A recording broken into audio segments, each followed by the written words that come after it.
Hello everyone, hope you're doing well. Today we're back in War Thunder and it's time to have a look at another devblog and also some other news. Since I've been busy doing the dev server stuff, obviously things pile up. So the first thing I want to do is kind of what's probably going to become a tradition at this point is shout out to Squadron. So Soup McT or Soup MCT, who I've talked to many times on the Tech Hub Discord, has asked me to talk about GSFS, the Guerrilla Squad Fighters Squad. Now these guys are mainly a simulator battle squad, and as you can see, they are very, very high in the efficiency, and I believe they are ranked 13 overall when it comes to simulator squadrons.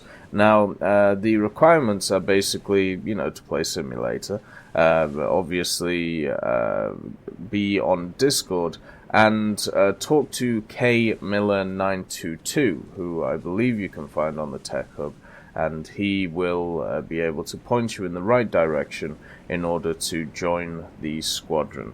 So there you go, there's a little shout out. Let's get started. Before we get on to the M1A1, it's time to talk about International Women's Day. There is a little event in War Thunder that is going on. Basically, you have to win 3 battles with an in-game activity of 60% to get one of the below female player icons. Now, the thing is, you have to be ranked 3 to 6 to do this. I was playing rank 2 boats earlier to get the Leningrad. Unfortunately, it didn't count, so just keep that in mind. Also, all of these have been available before, and what I mean by that is I already have them all. So if you have a look here, we have this lady, who is this one, then we have this lady, then we have this lady here, and then we have this lady here. So all of them were available in the past. If you didn't get them in the past, I suppose you can get them now.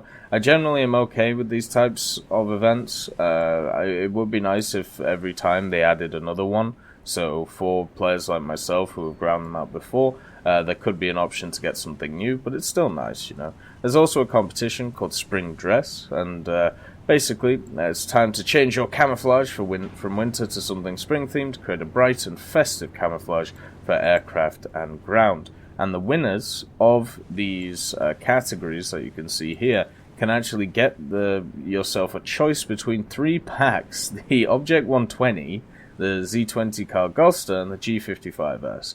Now this is an amazing thing. That's a lot of money, to be honest. And then also the 10 prizes from the jury will also get premium account for 7 days. And on top of this, you can get your skin on the marketplace. And what this means is every time it's in the randomizer, you get a little bit of Gaijin coin, and you can eventually take that out once you hit a threshold. So all of this stuff is wonderful if you want to participate. In my opinion, this is definitely something that people should have a go at, even if you are not too, into skin making. At the end of the day, you can still get premium account for 7 days. You can still get a chance of winning the packs, and also getting some extra Gaijin coin, which is wonderful for the individual. Now, let's get on to the M1A1 Abrams, because after testing it a bunch on the dev server and playing around with it, I have very much mixed feelings about this machine, I think is best to say.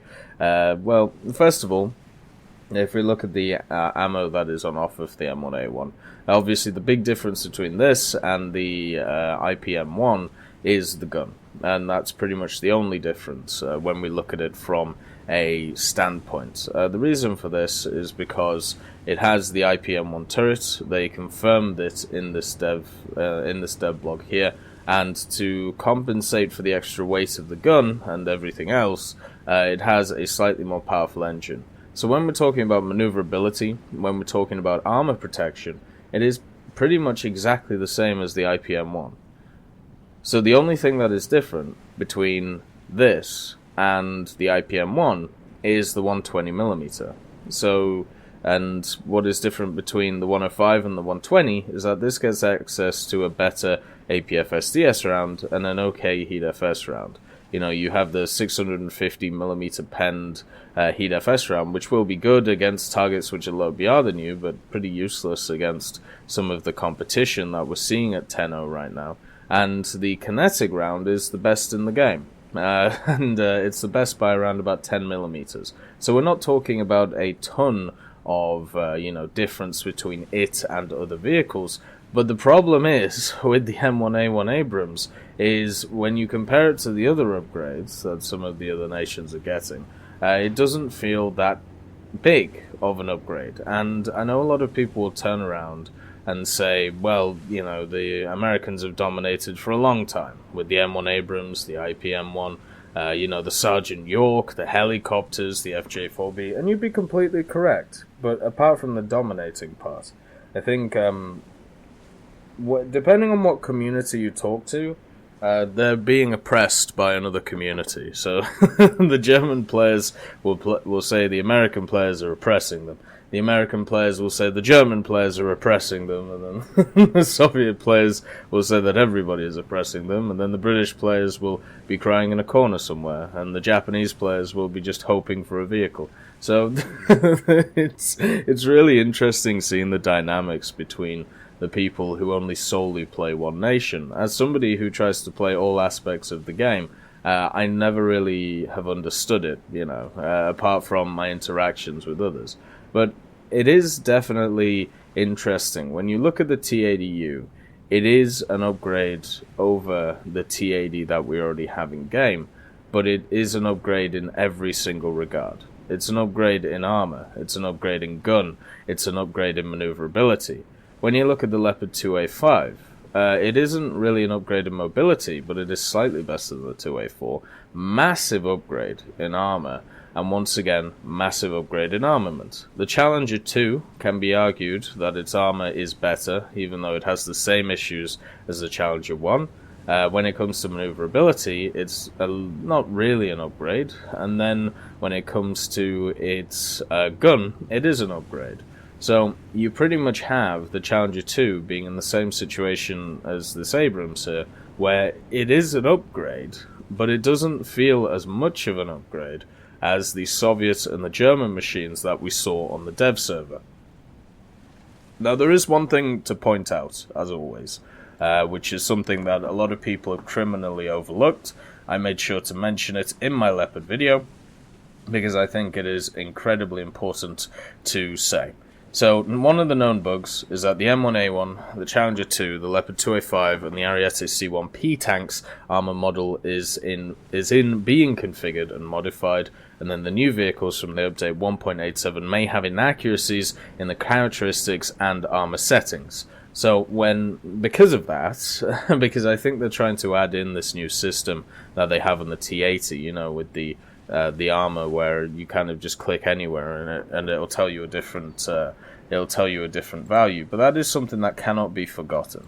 The fact that what we saw on the dev server might not be final, but what we see in this Devblog is that they compare the turret to the IPM1s, and this only works until you start looking at the top tier rounds of each nation.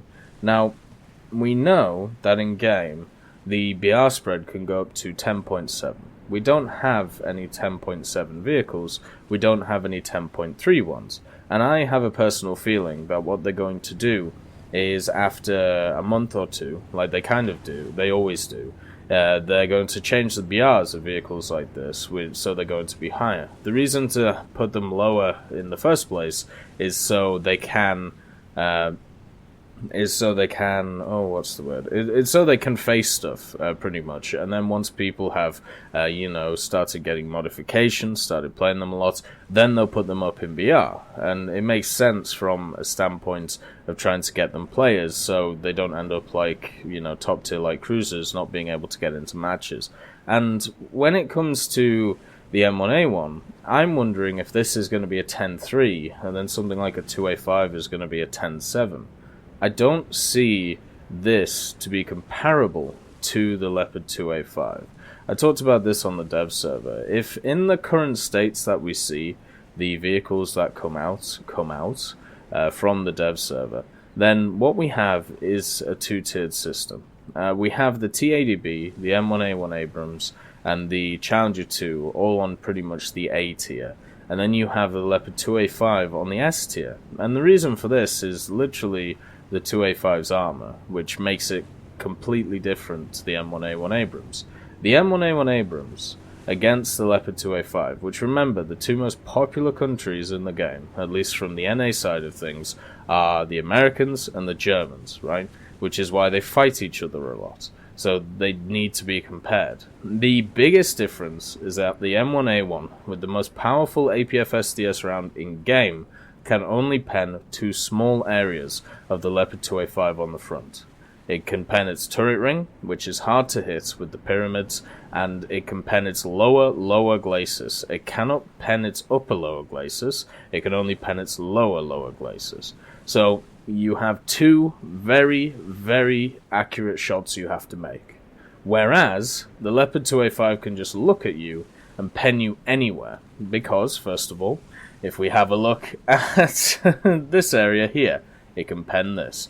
If you hit it on the upper glacis, it will ping up and go through the turret. If this is the IPM1 turret, as it talks about, you can just go straight through it like paper. We did some armor testings, testing the DM33, just went straight through it without even thinking at 1,000 meters, which is generally the range that you, that's generally the range that you fight at in machines like this. So for me, all I see the M1A1 right now as is a go-kart with a big gun on it. The question is the big gun going to do anything?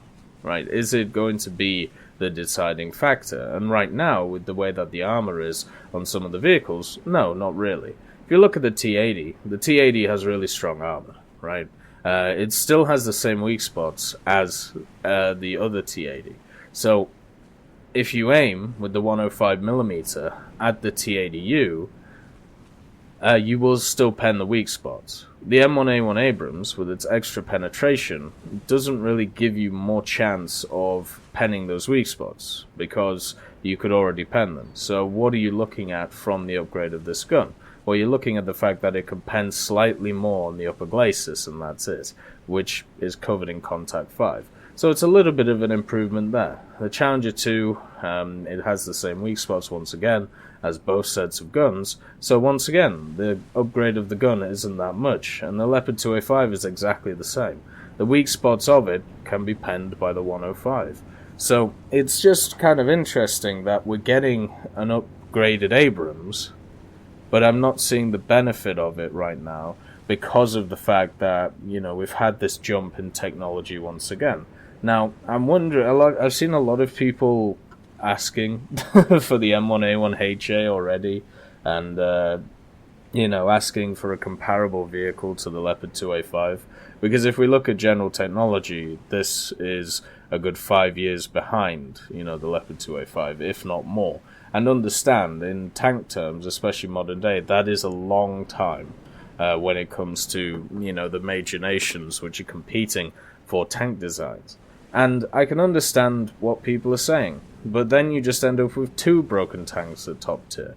I think what has to be done is the 2A5 has to be addressed, and the M1 Abrams is actually pretty good. As I said, the A tier, T80U, this thing, and also the Challenger 2, the Type 90 you could throw in there, you can't really throw in the Ariete, but maybe the automatic. All of these tanks are fairly balanced between each other, and they're fairly fun to play.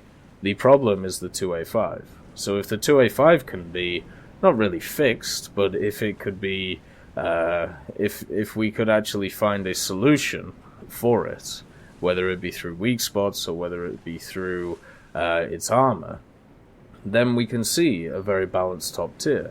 But if not, then, unfortunately, vehicles like this, with its upgrades, will not feel it, unless it is battering down on lower-tier vehicles, which, then again, it would have done anyway.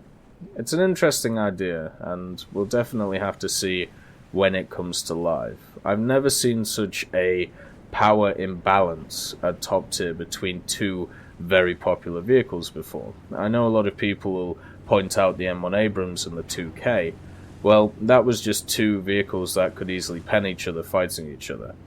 We don't have that right now, and that isn't, at least from what the dev server showed, what we're going to see in the future. Anyway, I hope you all have a wonderful day, and I'll see you next time.